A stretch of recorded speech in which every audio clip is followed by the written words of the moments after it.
प्रातः जागरण से लेकर रात्रि शयन तक कब किन विचारों ने घेरा, कब मन की स्थिति क्या थी, कब बुद्धि की स्थिति क्या थी, कब हमारे विचारों की स्थिति क्या थी,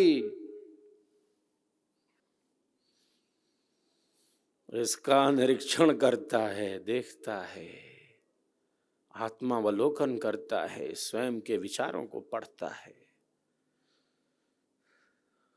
उसकी एक स्थिति है, उसके विचारों के, उसके मन की, उसकी बुद्धि की एक स्थिति है, एक मंडल में स्थित है, इससे नीचे नहीं आ सकता। वो सदैव ऊर्ध्वारोहण ही करता है। जैसे अग्नि की ज्वाला सदैव ऊपर की ओर उठती है, वैसे ही उसका जीवन निरंतर नई ऊंचाइयों को ही प्राप्त करता है, क्योंकि इतनी आंतरिक शक्ति उसके पास होती है।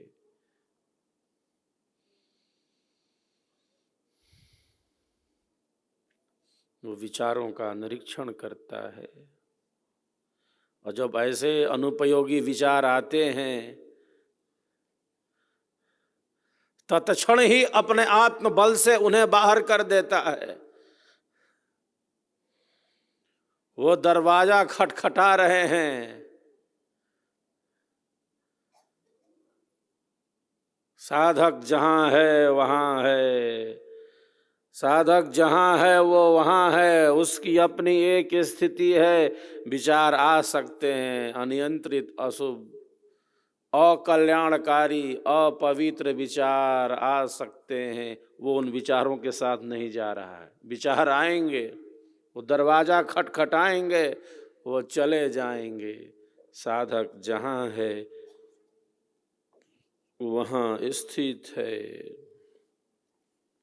वह शांत चित्त है, वह एकाग्र चित्त है, वह अपनी स्थिति में स्थित है। जो आएगा वो जाएगा, वो थोड़ी जा रहा है उसके साथ। बिल्कुल ऐसे विचार नहीं आ सकते, ऐसा नहीं कह सकते। चित्त की क्या स्थिति है, मन की क्या स्थिति है? जड़ से उखाड़ कर मट्ठा डाल दिया है क्या? चना को भून डाला है कि चना अंकुरित नहीं होगा? हमारे चित्त की, हमारे मन की क्या स्थिति है? योग की किस स्थिति में स्थिति है? तो कोई हताशा, निराशा, कुंठा, अवसाद ना हो। विचार आए चले जाएं, वो चले जाएंगे।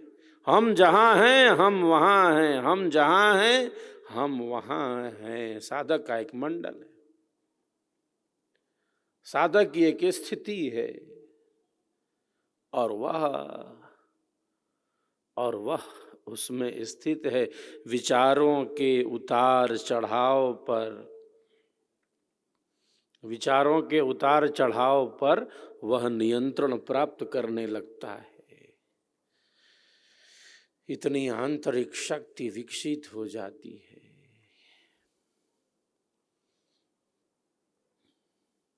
क्योंकि वह सत्संगति में ही स्थिर है, वो श्रेष्ठ वाणियों में ही स्थित है, जहाँ शुचिता है, पवित्रता है, जहाँ कल्याणकारी चिंतन है, वहाँ अंधेरे का अभाव होने लगता है। जहाँ प्रकाश है वहाँ अंधेरा नहीं रह सकता। अंधेरे का कोई अस्तित्व नहीं, प्रकाश का अभाव ही अंधेरा है। एक हमारे मन की निम्न भूमिका है और एक हमारे मन की ऊंची भूमिका है, एक हमारे मन की उच्च भूमिका है। दो अवस्थाएं इसकी। इन सब स्थितियों से साधक दो चार होता है, क्योंकि प्रकृति के गुण हैं सत्व रज और तम, उनका खेल चलता है, घबराता नहीं है। वो धीर होकर वीर होकर अपने साधना पथ में आगे बढ़ता है।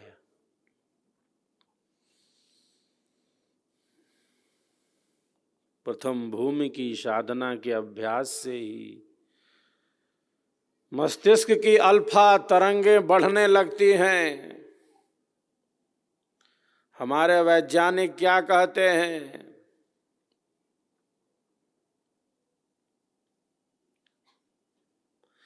अल्फा के बढ़ने से शांतिमय सचेत अवस्था का निर्माण होता है। वो शांत है, और केवल शांति नहीं है, वह सचेत है, जागरूक है।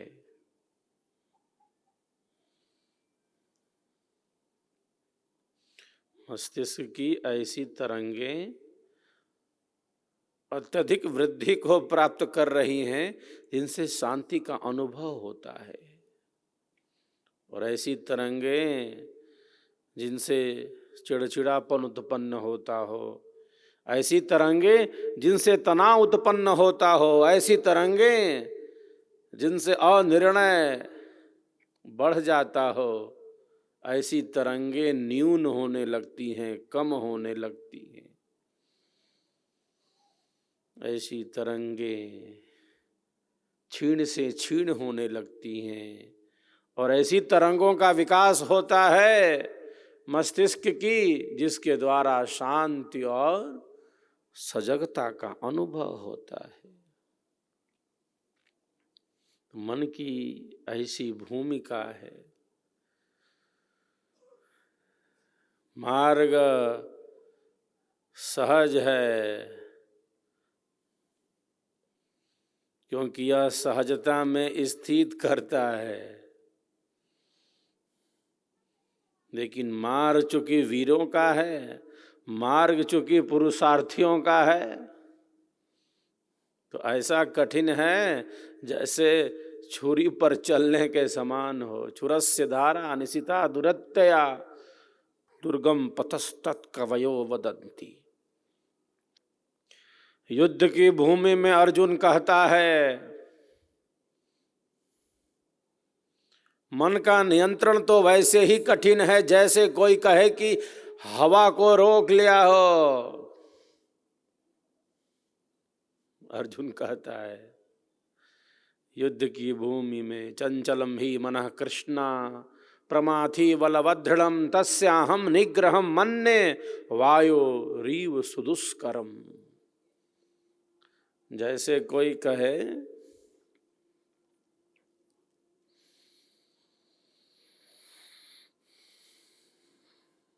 कि मैंने हवा को रोक लिया है, वैसे ही मन का नियंत्रण कठिन है। अर्जुन कहता है। जो अर्जुन बाल्यकाल में इतना एकाग्रचित था, जो कहता गुरुवर मुझे केवल चिड़िया की आंख दिखाई दे रही है, वो अर्जुन कह रहा है युद्ध की भूमि में कितना कठिन है। जो बाल्यकाल में कहता गुरुवर मुझे केवल चिड़िया की आंख दिखाई दे रही है, किसी को फल दिखाई दे रहे हैं, किसी को पत्ते दिखाई पड़ रहे हैं, किसी को डालियां दिखलाई पड़ रही हैं, किसी को पुष्प दिख रहे हैं। अर्जुन क्या कहता है, मुझे केवल चिड़िया की आंख दिख रही है गुरुवर। इतना एकाग्रचित था बाल्यकाल से, अपने लक्ष्य पर इतना केंद्रित था। कोई भी तो नहीं कह रहा है कि बड़ा कठिन है, अर्जुन बोल रहा है कि इतना कठिन है जैसे कोई कहे कि हवा को रोक लिया। असंशयम महाबाहो मनोदुनिग्रहम चलम अभ्यासेन तु कौन्तेय वैराग्येण च गृह्यते। निश्चय ही, असंशय, कोई संशय नहीं है, निश्चित ही है अर्जुन, हे महाबाहो, मन हठी है, दुराग्रही है। अभ्यासेन तु कौन्तेय, हे कुंती पुत्र अर्जुन, अभ्यास और वैराग्य के द्वारा इसका निग्रह किया जाता है। अभ्यासेन तु कौन्तेय वैराग्येण च गृह्यते।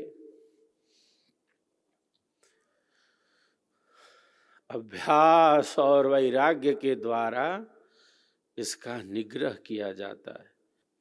तो निरंतर अभ्यास,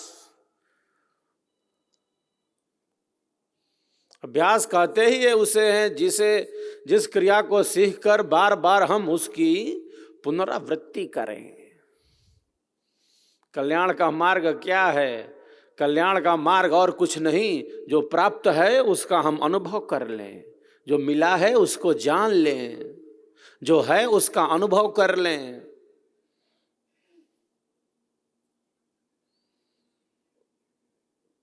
जो कल्याणकारी है उसका निरंतर अभ्यास, जो प्राप्त है उसका अनुभव, जो है उसका अनुभव।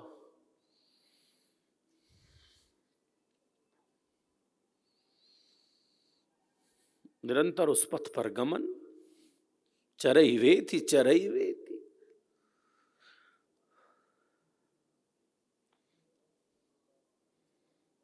वैराग्य का अभाव, संसार में रहते हुए किस प्रकार हम इससे अलग हो सकते हैं, ये चिंतन करता है एक साधक। अपने समस्त कर्तव्य कर्मों का पालन करते हुए कैसे इससे भिन्न हो सकता है।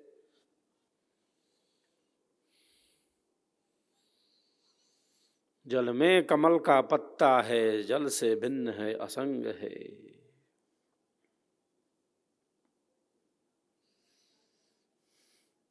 साधक यही चिंतन करता है। मन को स्थिर करने का, मन को नियंत्रित करने का उपाय श्रेष्ठ चिंतन भी है, व्यापक चिंतन भी है। मन को श्रेष्ठ संकल्पों से बारंबार पूर्ण करने से मन को एकाग्र किया जाता है, किया जा सकता है, किया गया है। मन को श्रेष्ठ भावों और संस्कारों से भरने से।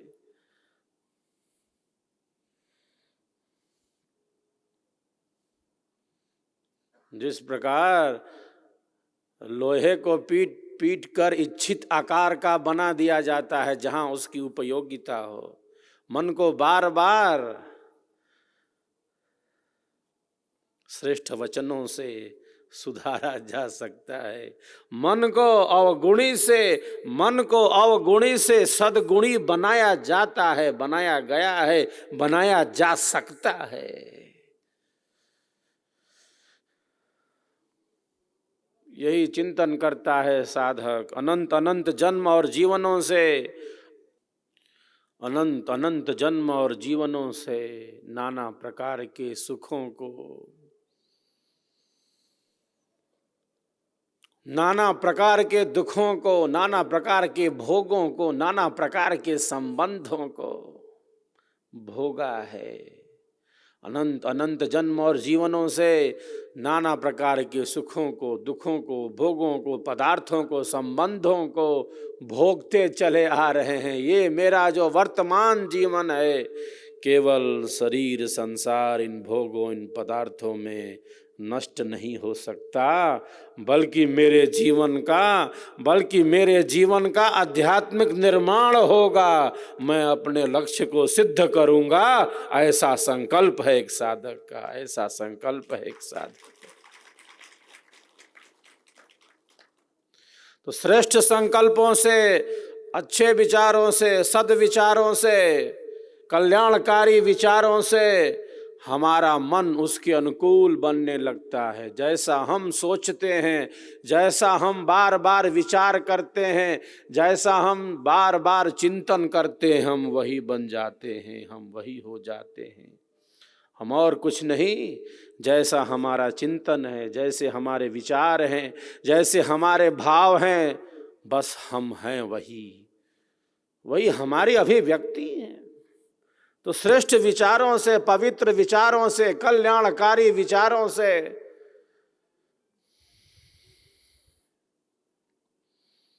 हम मन को एकाग्र कर लेते हैं। यह भाव उत्पन्न हो जाता है। अनंत अनंत जन्म और जीवनों से नाना प्रकार के सुखों को, दुखों को, भोगों को, पदार्थों को, संबंधों को भोगते चले आ रहे।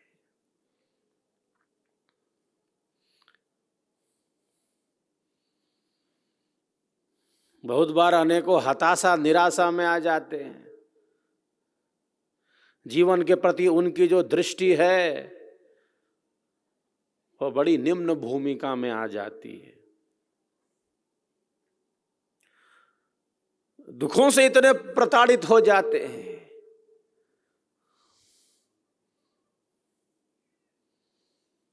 दुखों से घबराकर ये कहते हैं कि मर जाएंगे। दुखों से घबराकर ये कहते हैं कि मर जाएंगे। मरकर भी चैन न आया, मरकर भी चैन न पाया, तो ये किधर जाएंगे, ये किधर जाएंगे।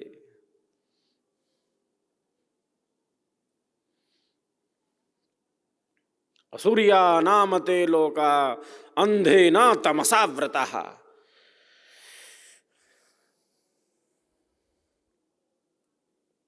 कई स्थितियां हैं मन के साथ, और बाहर की स्थिति में ऐसा मन फंसा है जैसे सब कुछ वही है जो बाहर है, जो घटित हो रहा है उससे भिन्न और कुछ नहीं।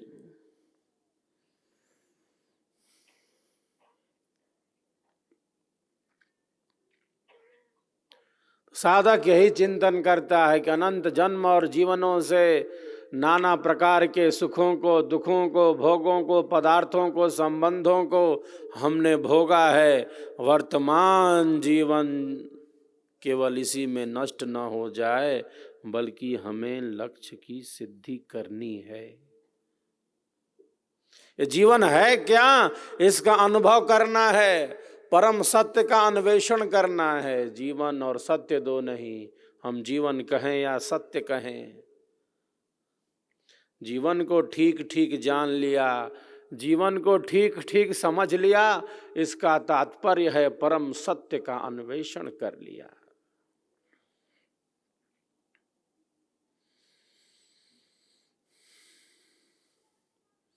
तो अभ्यास मार्ग है वीरों का,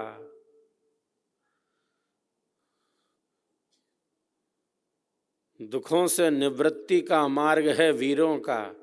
बाकी संसार तो चल रहा है, मैं तू यह वह, यही संसार है। जो अतीत है उसकी स्मृतियां, जो अतीत व्यतीत है, जो अतीत व्यतीत है उसमें भ्रमण।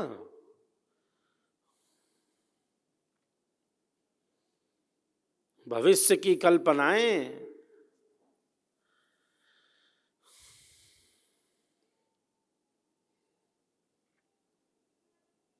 हम रहते हैं वर्तमान में, हम रहते हैं वर्तमान में। मन रहने दे तब ना, मन रहने दे तब ना वर्तमान में। अतीत जो व्यतीत है, जो बीत चुका है, जो अभी नहीं है, जो अतीत व्यतीत अभी नहीं है, इस समय वर्तमान में मन उधर ही ले जाएगा।